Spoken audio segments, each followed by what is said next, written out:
Newly licensed agents. All right, this is going to be a podcast for you. Let's go. Just got her license. So, like, what kind of things has she been doing? What do you think she's thinking and wondering? Ooh, hold on. Can I guess? Yeah. Okay. This has been my experience being around newly licensed agent. They overthink everything and they try to get all the things that are not at all important before they line up and be ready to suck it up and like actually try and figure out how to get their first client. It's like you've been reading my journal. I think this is a very common thing. You know, I call it cleaning the desk, right? Like procrastinating everything that matters, trying to detail and spit shine the things that don't. It's because of fear, right? It's fear. And a lot of times if you like look at procrastination, I read this not too long ago, but it's because it creates adrenaline in your system. And if you're like ascended from warriors, you need that adrenaline to get the activity to go and have action. You wouldn't know about that because I was going to say, people who are ascended from warriors grow beards. Anyway. Warrior. Congratulations. I just had to get a little jab in. But no, in all seriousness, like, you know, that procrastination, it happens and it's totally natural thing. And those jitters are totally natural thing. I think the best thing that you can do is start talking to people about real estate immediately, right? Like, yes. If you don't have leads, that's step one. Get some leads, right? If you don't know how to get leads, you can borrow leads, right? You can borrow listings from other agents. You can go to open houses. You can go to events and just start talking to people. Get those jitters out, right? If you don't have a script, get a script.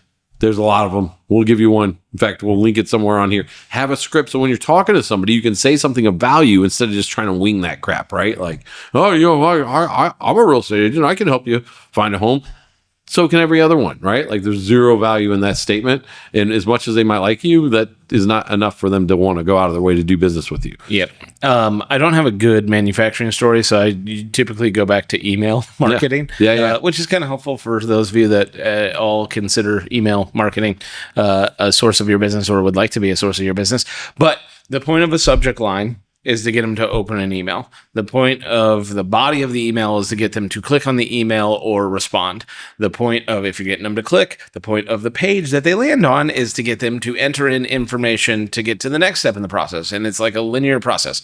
So 100%. I love when people have not figured out how to get the right subject line and they're trying to solve the conversion rate on like 4 steps further. Right? And we just had this happen the other day. We were talking about the landing page and I was like, bro, it's not the landing page. They're not even getting to the form. I know. And then as soon as you said it, I was like, shit. Okay. Yep.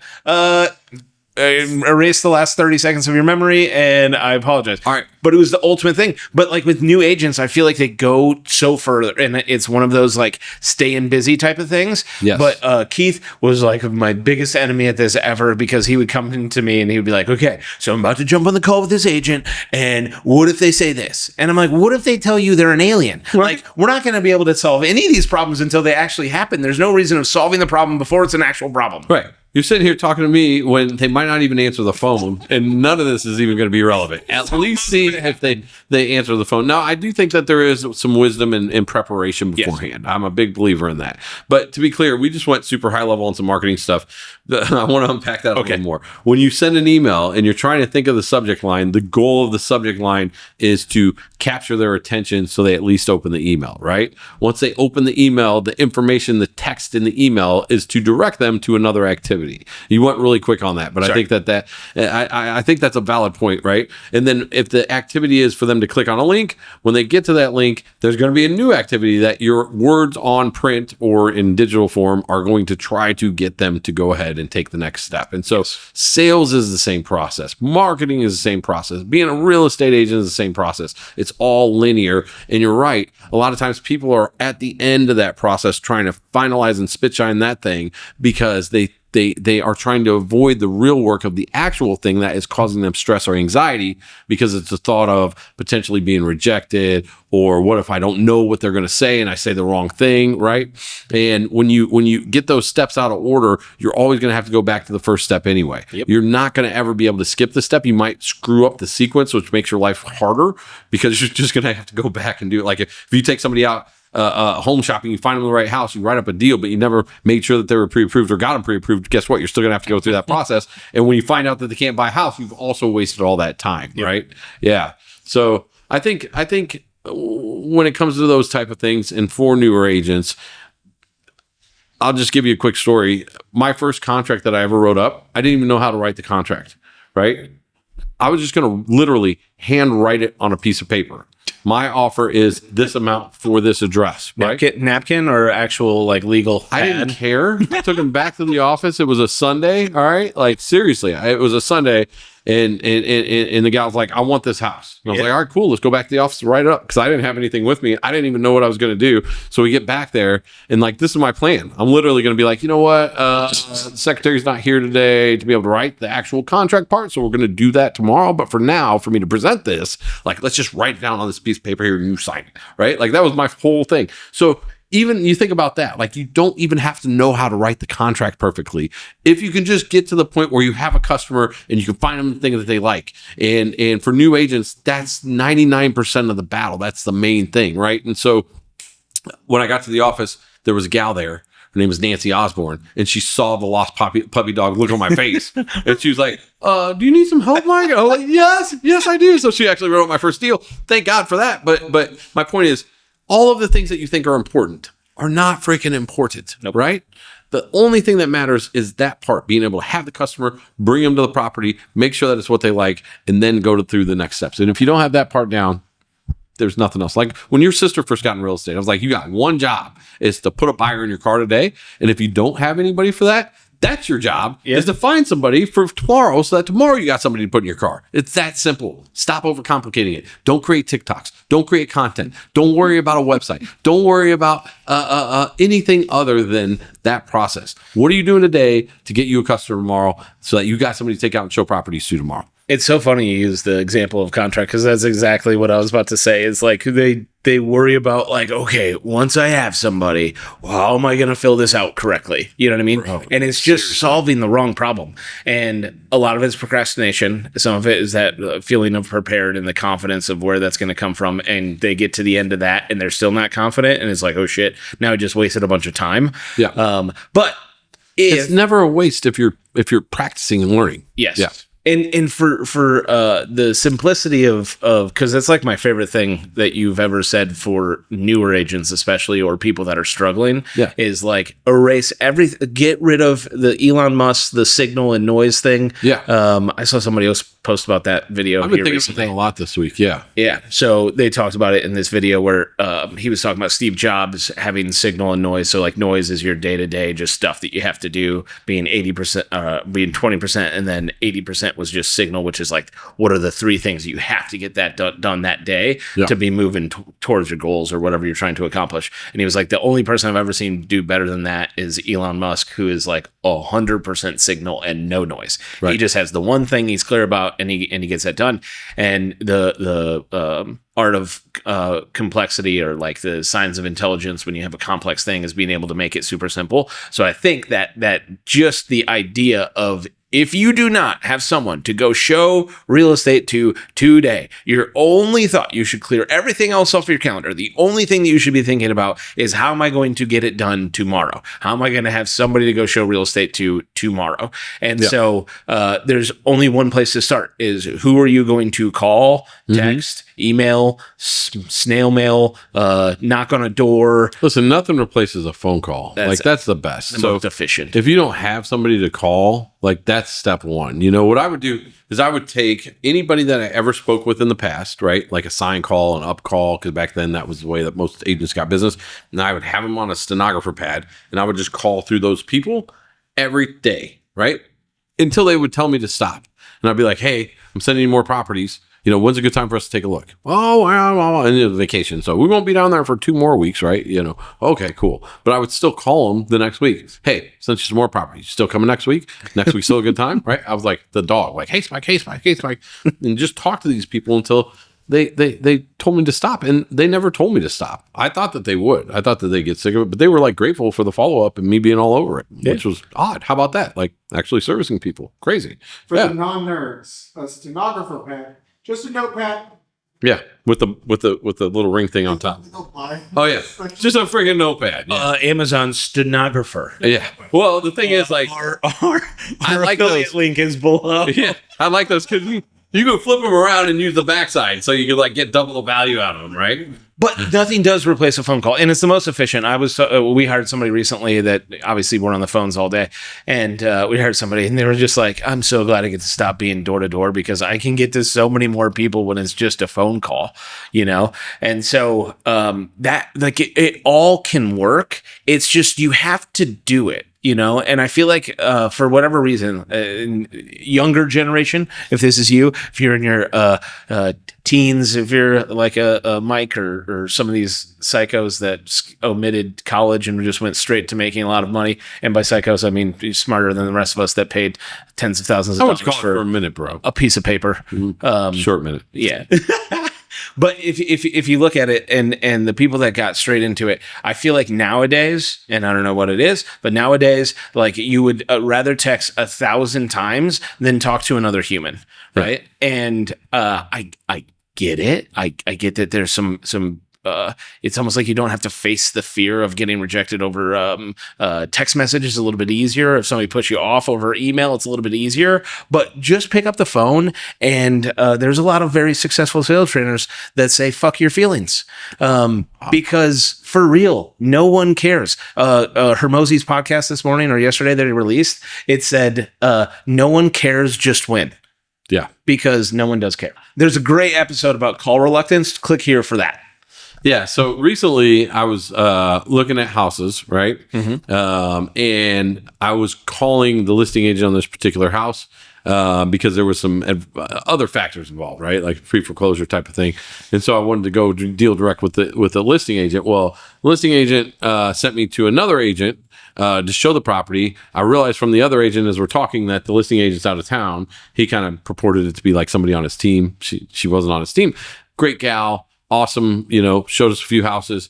But the thing that is crazy to me is haven't heard from her since, right? And so it's been just a little over a week and a half.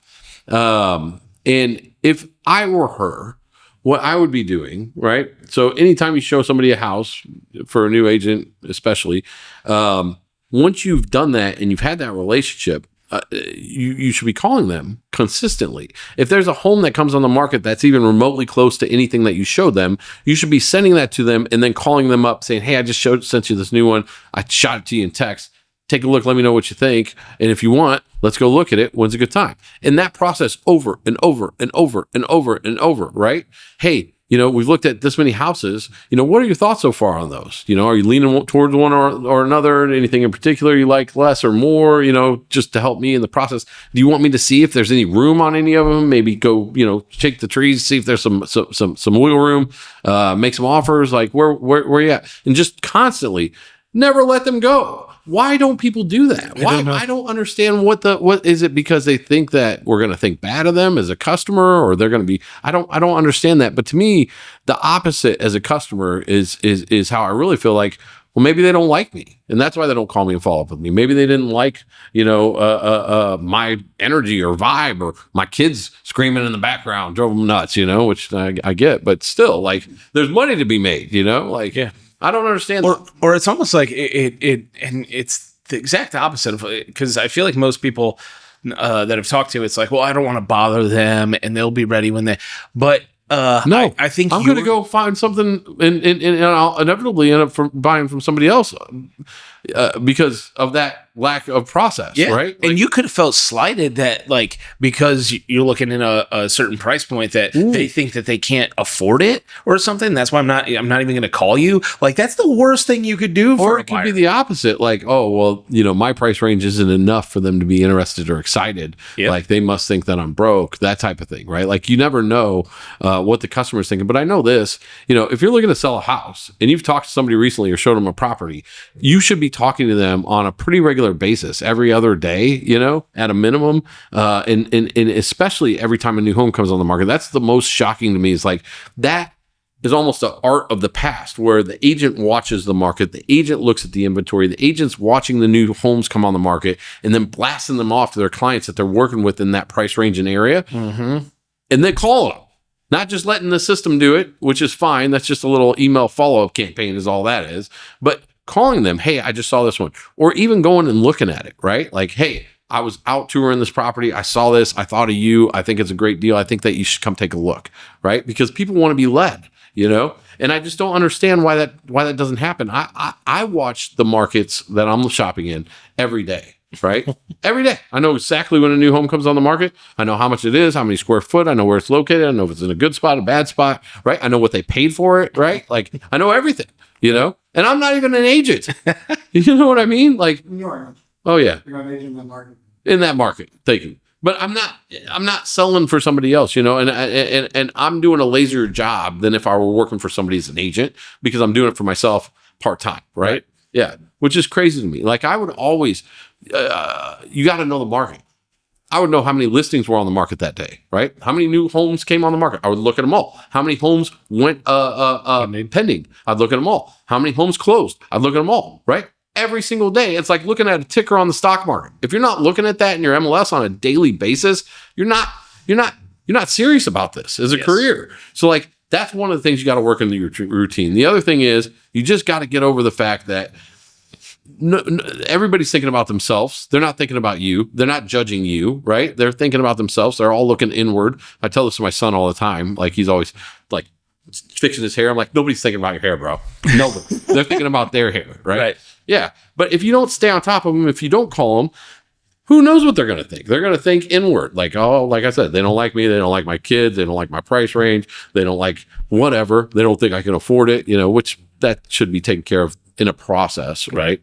But regardless, it's that simple. Get rid of the noise. Talk to people who have indicated that they are considering buying or selling. I don't care how you get them. I don't care if you're at a cocktail party. I don't care if you're at a B&I group. I don't care if you're at the grocery store and you're wearing one of those stupid little tags and somebody says, oh, I'm thinking about selling my house. Cool. Give me your contact information, right? What's your name, email address, and phone number? Where's your house at? Right? And ask them questions only about themselves. Don't talk about you. They don't care about you, right? And if you're brand new, that's another thing that people have that's a reluctance. Like, well, who wants to do business with me? I'm brand new. I would always turn it on them, right? Like, oh, well, I'm fresh out of the box. That was always my joke, But I'm more hungry than an agent who's more established. So I'm going to work harder, these things that may or may not have been true. But that was all I could think of at the time. You know what I mean? Yeah. Maybe I worked harder. Maybe I did. Worked harder at bugging their ass. I can tell you that. I understand why people, like salespeople in general, don't fall as hard as they should, because they're like, I don't want to make them angry and lose the sale. But I bet like the ratio of like the people you make angry and you lose the sale is so much lower than the people that you lose because you didn't follow up enough. That it's not even funny. It's like this. It's like on this table, a big pile of money in the park, right? And it not following up is the equivalent of the wind kicking up, right? They're going to buy, but they're not going to buy from you. They're going to buy from somebody else. They're going to stumble into an open house. They're going to call a listing agent. 12 closings he missed.